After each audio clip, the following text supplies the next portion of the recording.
मेरे प्यारे विद्यार्थियों, कक्षा 8वीं की परीक्षा बोर्ड परीक्षा होना है। बोर्ड परीक्षा के लिए राज्य शिक्षा केंद्र ने वर्ष 2020 में बोर्ड परीक्षा के लिए सभी विषयों के प्रश्न बैंक जारी किए थे, जो कि पूरा प्रश्न पत्र इसी प्रश्न बैंक में से पूछा गया था।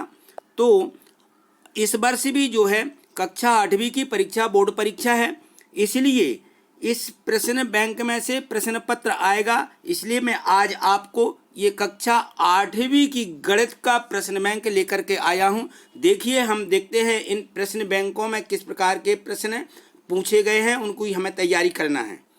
तो यहाँ देखिए, जो ये प्रश्न यहाँ से दिए गए हैं प्रश्न क्रमांक 32 से, इसके पहले वाले जो प्रश्न हैं उनकी वीडियो इसी के भाग 3 में, जो ये चैनल है इसी के भाग 3 में आप देख सकते हैं। भाग 3 में इसके पहले वाले प्रश्नों को समझाया गया है, तो आप उनको देख लीजिए। देखिए, यहाँ पर प्रश्न क्रमांक जो 32 दिया है इसको समझिए।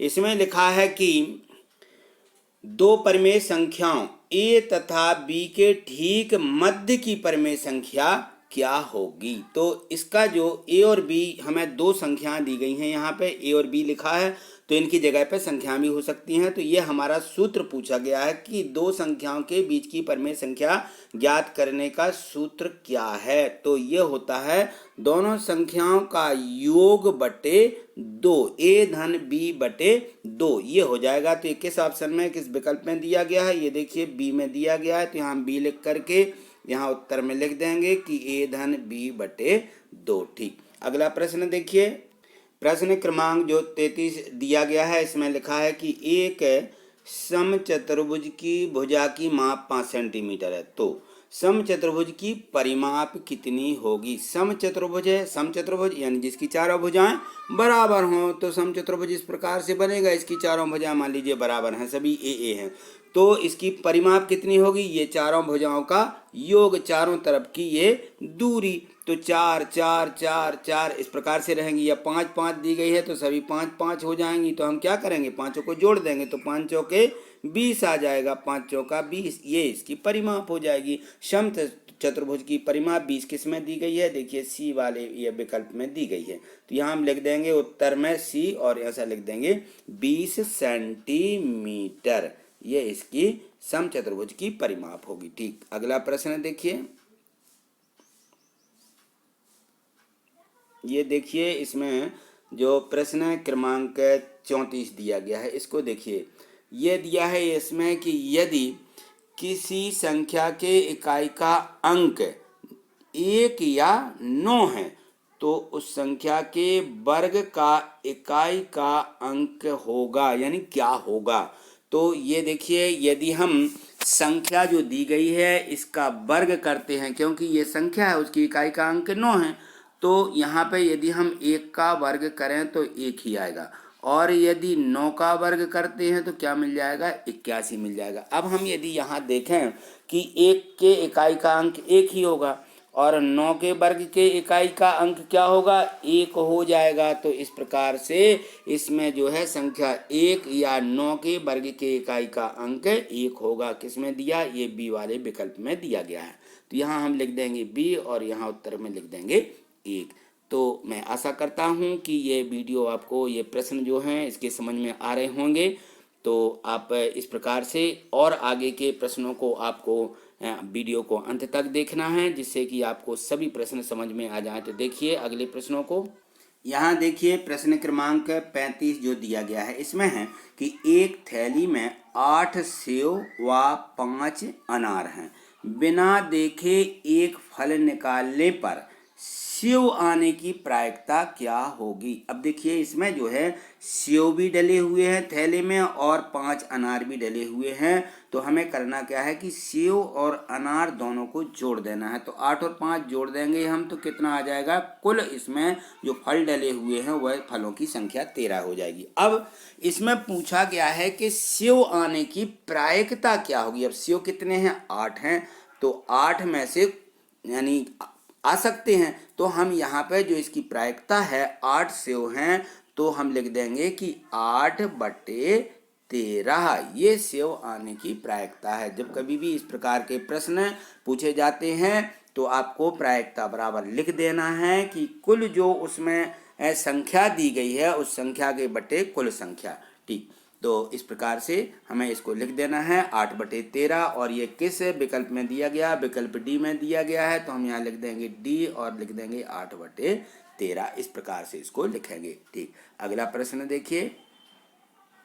यहाँ देखिए प्रश्न क्रमांक 36 दिया गया है, घनाभ में शीर्षों की संख्या कितनी होती है? तो जो घनाभ होता है जिसमें लंबाई चौड़ाई ऊंचाई होती है वह हमारा घनाभ कहलाता है। घनाभ और घन दोनों में जो है शीर्षों की संख्या 8 होती है। कितनी? 8। तो ये शीर्षों की संख्या देखिए 8 है, सी वाले विकल्प में दी गई है, तो यहाँ हम सी और यहाँ लिख देंगे 8 है, क्योंकि प्रत्येक घन और घनाभ में दोनों में ये जो है शीर्षों की संख्या 8 होती है। इसमें 6 फलक होते हैं और 12 किनारे यानी कोरें होती हैं। तो इस प्रकार से ये जो घन बनता है, घन की आकृति आप लोगों ने देखी होगी। देखिए मैं बताऊं आपको कि इस प्रकार से जो है ये घन बन जाता है। ये देखिए ऐसा ये घन की आकृति इस प्रकार से बन जाती है। तो इसमें जो है 12 ये भुजाएं यानी कोरें ये 12 होती हैं। और पूछा गया कि इसमें शीर्ष, तो ये जो हमारे शीर्ष हैं ये वाले शीर्ष हैं, तो ये शीर्ष 8 होते हैं घन में और घनाभ में। और फलक कितने होते हैं? इसमें 6 फलक होते हैं, क्योंकि इनमें जो आमने सामने वाले ऐसे इस प्रकार से 2-2 रहते हैं, तो 2 3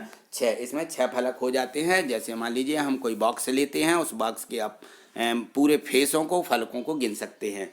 तो ये इस प्रकार से इसमें हमें घन और घनाभ में लिख देना है। या तो शीर्षों की संख्या पूछी जाती है, या कभी कभी इसमें से जो है इसके फलकों की संख्या पूछी जाती है, या इसमें भुजाएं या किनारे इनकी संख्या पूछ ली जाती है। तो हमें इस प्रकार से इनके प्रश्नों के उत्तर लिख देना है। तो मैं उम्मीद करता हूं कि ये सभी प्रश्न आपको समझ में आ रहे होंगे। और यदि प्रश्न समझ में आ रहे हैं तो आप इसको लाइक ज़रूर कर दीजिए।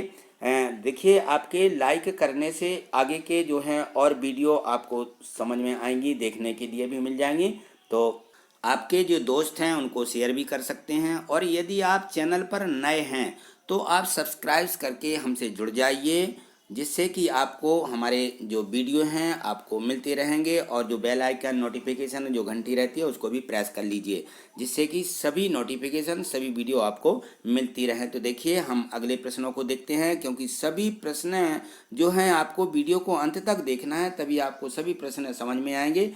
तो देखिए हम अगले प्रश्न को देखते हैं। यहाँ देखिए प्रश्न क्रमांक 37 दिया गया है। इस प्रकार के जो प्रश्न हैं हमारे जो किताब है, किताब में से ये जो है राज्य शिक्षा केंद्र ने जो प्रश्न बैंक बनाई थी, उसमें सभी जो ऑब्जेक्टिव प्रश्न थे, जो प्रश्न यानी परीक्षा में आ सकते हैं, आएंगे, तो इस प्रकार के ऑब्जेक्टिव प्रश्न बना करके दिए थे। तो वो सभी प्रश्न आपको समझ लेना है, क्योंकि इस वर्ष बोर्ड परीक्षा है। तो प्रश्न क्रमांक 37 को देखिए। यहाँ दिया गया परिमेय संख्या 36/30, इसका सरलतम रूप क्या होगा? तो 36/30 दिया है, तो हमें इसको क्या करना है?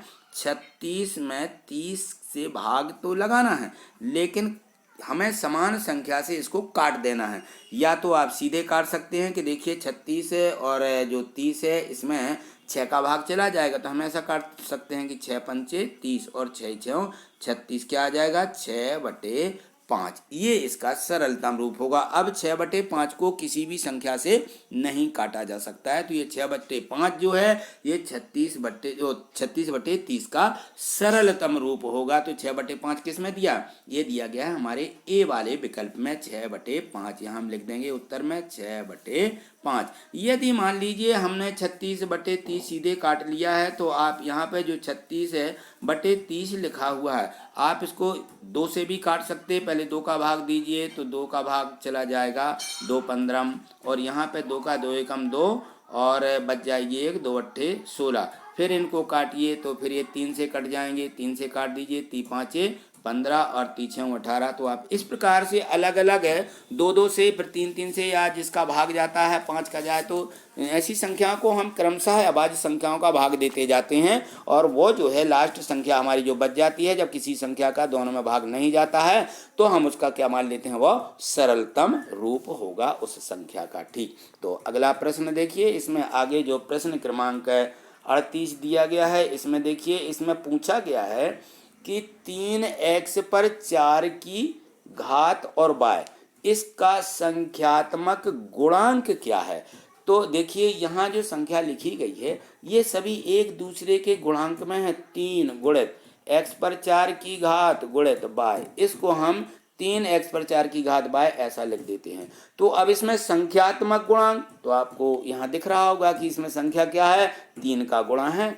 तो यहाँ पर उत्तर में हम लिख देंगे, ये सी वाले विकल्प में दिया गया है, यहाँ उत्तर में लिख देंगे सी और यहाँ लिख देंगे 3, ये संख्यात्मक गुणांक हो जाएगा। ठीक, अगला प्रश्न देखिए, इसमें यहाँ देखिए प्रश्न क्रमांक जो आगे 39 दिया गया है कि पूछा है इसमें कि यदि घन की कोर की लंबाई L हो, ये L लिखा हुआ है, L हो, तब घन के संपूर्ण पृष्ठ का क्षेत्रफल क्या होगा।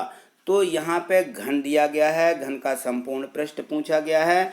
तो इसमें जो है इसकी कोरें जो रहती हैं किसी एक भुजा, या तो इन्होंने L लिखा है यहाँ पे, तो यहाँ पे इसका जो है L वर्ग आ जाएगा, 6L का वर्ग, क्योंकि 6 फलक होते हैं, तो इसमें आ जाएगा इसका 6L का वर्ग। ये सी में दिया गया है, तो यहाँ हम लिख देंगे 6L का वर्ग। तो अब देखिए जो घनाभ होता है, घनाभ का भी आपने देखा होगा क्षेत्रफल क्या होता है, घनाभ का जो क्षेत्रफल होता है उसी के अनुसार इन्होंने इसका ये संपूर्ण पृष्ठ का क्षेत्रफल यहाँ पे लिख दिया है। तो हम देखते हैं कि घनाभ में जो इसका संपूर्ण पृष्ठ होता है 2AB धन B 2BC और धन 2CA, इस प्रकार से होता है 2AB BC CA। तो अब यहाँ AB और BC यानी ABC की जगह पर L बस लिखना है हमें। तो ये देखिए यहाँ पे 2L का वर्ग आ जाएगा, यहाँ LL होगा, यहाँ भी LL होगा, तो L गुणित L, L वर्ग हो जाएगा, तो यहाँ भी 2L वर्ग आ जाता है। इस प्रकार से तीनों जगह ये 2L